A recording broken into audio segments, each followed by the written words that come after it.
Bonjour mes chers hamsters de la finance. Aujourd'hui, difficile de trouver quelqu'un qui n'ait jamais contracté de prêt. Bien sûr, ça peut vraiment être une bouée de sauvetage dans la bonne situation. Mais attention, si vous prenez du recul, vous remarquerez qu'il y a un danger caché qui peut absolument tout ruiner.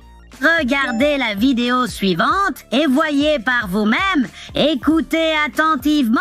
Ce qui se passe, c'est que nous allons à l'école, on nous offre une pizza gratuite et voilà, on s'inscrit pour une carte de crédit. Puis, à l'université, le prêt étudiant devient incontournable. C'est la loi fédérale. Alors, on s'inscrit. Après, une fois l'université finie, nous avons notre premier emploi d'adulte et nous en avons assez de conduire cette vieille bagnole. Alors, on achète une voiture qu'on ne peut pas se permettre, puis tout le monde nous dit « Oh, vous êtes mariés depuis 20 minutes et vous n'avez pas acheté de maison. Achetez une maison, achetez une maison, achetez une maison, achetez une maison, achetez une maison, achetez une maison, achetez une maison. Je me fiche que vous soyez à sec, que vous ayez des dettes étudiantes et un leasing de voiture à 1200 $ par mois ou que vous ayez des cartes de crédit qui sortent de vos oreilles. Il faut acheter une maison. Et bien sûr, le courtier hypothécaire va vous aider. C'est pourquoi on les appelle les courtiers. Parce que les gens deviennent de plus en plus pauvres. Résultat, des couples de 27 ans, endettés jusqu'au cou qui viennent nous voir et disent « Dave, c'est encore possible à 63 ans. Dave, pouvez-vous me sortir de là ?» On répond « Oui, mais ça va faire mal. On va devoir vendre le Tao et peut-être faire une Tesla-ectomie.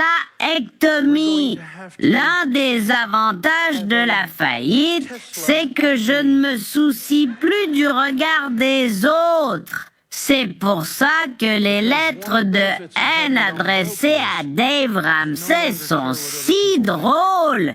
Si vous suivez ce que dit la masse, vous découvrirez bientôt que le M est silencieux.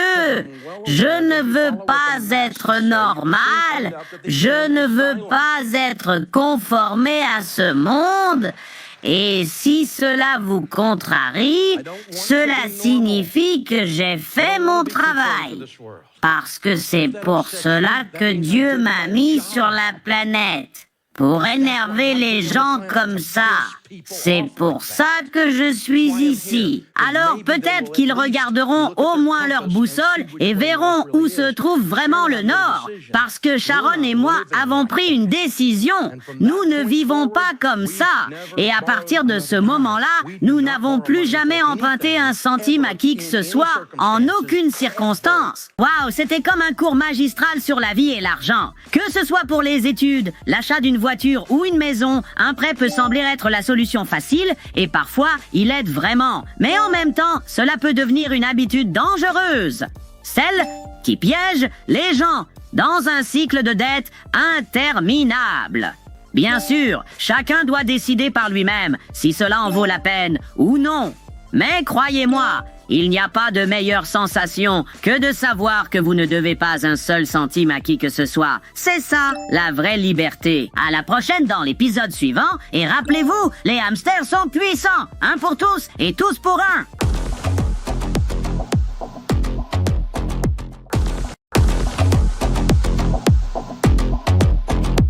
Salut mes chers hamsters fans de finance. On rêve tous de faire grossir nos économies et d'alourdir un peu notre portefeuille. Mais savoir par où commencer, c'est pas toujours évident. Bien sûr, il y a plein de conseils qui circulent en ligne, mais soyons honnêtes, ils ne se valent pas tous.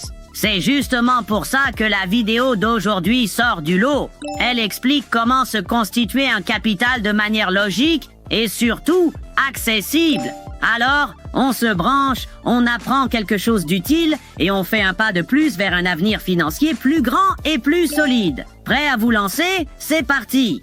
Lorsque tes économies atteignent 3 fois ton revenu annuel, c'est là que tu peux commencer à t'inquiéter du rendement. Donc, si tu gagnes 50 lakhs, tu devrais avoir un crore 500 000 en économie. Et à partir de là, pour chaque roupie de plus que tu épargnes, cherche le placement qui rapporte le plus. Avant ça, pas la peine de te prendre la tête. Même un PPF, c'est très bien. T'as pas besoin de choisir le meilleur fonds commun de placement. Pas besoin de te lancer dans un PMS, même un fonds moyen qui sous-performe un peu, c'est OK. Ce qui compte, c'est de mettre un peu de côté chaque année et d'augmenter ton épargne régulièrement. Prenons deux personnes. L'une investit à un taux de 8% par an, l'autre investit à un taux de 12% par an. On pourrait penser que la personne qui investit à 12% aurait toujours plus d'argent, mais la première personne augmente son SIP de 10%. 100 devient 110, devient 121 et ainsi de suite. Sur une période de 15 ans, la personne A a plus d'argent en valeur absolue. Si tu demandes à la personne B où est passé l'argent supplémentaire, elle ne pourra pas répondre « Oh, je l'ai dépensé ». Augmenter ses 10% chaque année ou 5% chaque année change ta vie. Waouh, ce type semble avoir un master en maths, en croissance économique ou peut-être les deux. Quoi qu'il en soit, son explication a visé juste. Épargner, ce n'est pas juste une bonne habitude, c'est une vraie base pour construire sa richesse. Et même si ce n'est pas une révélation, la façon dont il a expliqué l'impact des taux d'intérêt et de la planification à long terme, ça rend tout beaucoup plus clair.